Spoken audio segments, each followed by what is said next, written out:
On va faire un exercice dans lequel on va mettre en pratique les multiplicateurs de Lagrange pour résoudre pour résoudre un problème d'optimisation. En fait, on va refaire le même problème d'optimisation qu'on avait fait pour le chapitre précédent, mais cette fois-ci en utilisant la méthode des multiplicateurs de Lagrange pour résoudre le problème d'optimisation.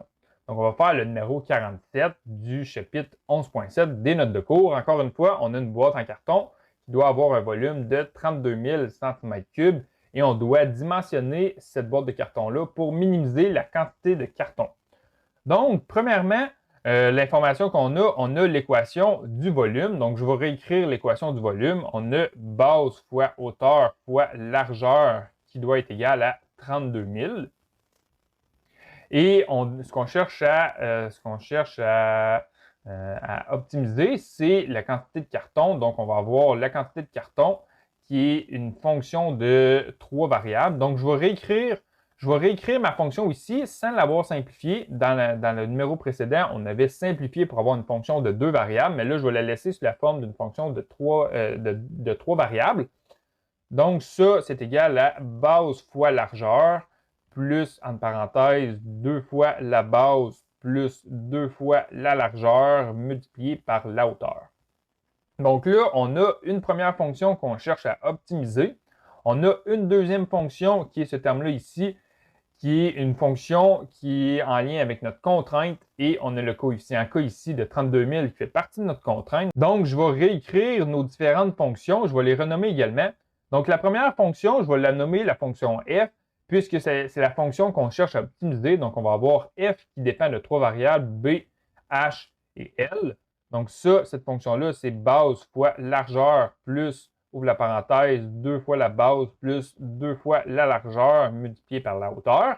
On a la fonction g qui fait partie de la contrainte. Donc, la fonction g, ça va être base fois hauteur fois largeur. Et notre coefficient k, le coefficient k, c'est 32 000 ici. Donc, on a la fonction qu'on cherche à optimiser. On a une deuxième fonction, base fois hauteur fois largeur, à laquelle on applique une contrainte de 32 000. Et là, ce qu'on va faire en utilisant les multiplicateurs de Lagrange, on va résoudre un système de 4 équations, 4 inconnues. On va prendre notre fonction f, et là, on va calculer la dérivée partielle selon la première variable, donc la dérivée partielle selon b, de notre fonction b, h et l. Ça doit être égal au multiplicateur de Lagrange, donc lambda multiplié par notre fonction de contrainte, donc g', la dérivée partielle selon b. Donc là, ici, on a notre première équation. La deuxième équation, on va faire la même chose, la dérivée partielle, mais cette fois-ci selon h de la fonction b, h, l. Et ça doit être égal au multiplicateur de Lagrange multiplié par la dérivée partielle de g selon h.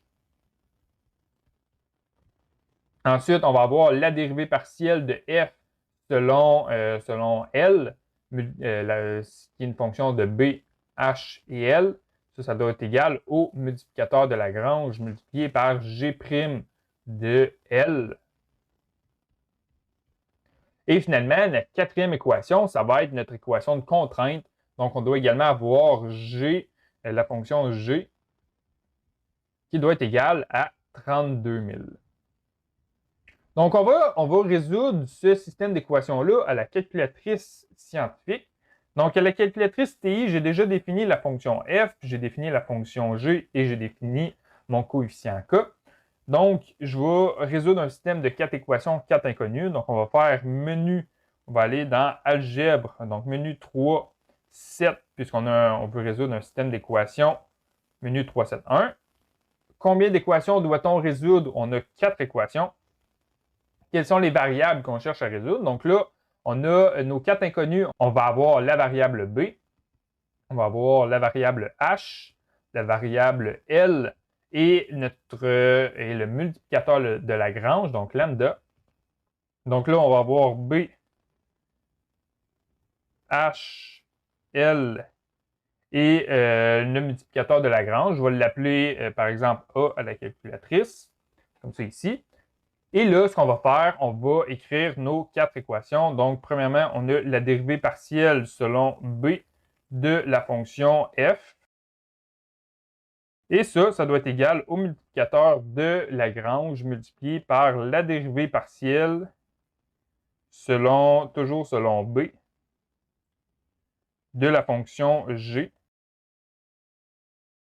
Ensuite, ce qu'on va faire, on doit réécrire cette équation-là. Mais au lieu d'avoir la dérivée partielle selon b, on va avoir la dérivée partielle selon h. On va avoir également la dérivée partielle, mais selon L. Et finalement, on a l'équation de la contrainte. Donc, on a la fonction g. Et la fonction g doit être égale à notre coefficient k. Donc, je vais simplement réécrire 32 000 ici. Donc, on trouve un seul point. On trouve un multiplicateur de Lagrange qui est égal à 1/10. On trouve une base de 40, une hauteur de 20 et une largeur de 40. Donc, ici, on vient de trouver notre point critique ici. Notre minimum, il est situé lorsqu'on a une base de 40 cm, une hauteur de 20 cm et une largeur de 40 cm. C'est les mêmes dimensions qu'on avait trouvées dans l'exercice précédent, mais avec une méthode différente.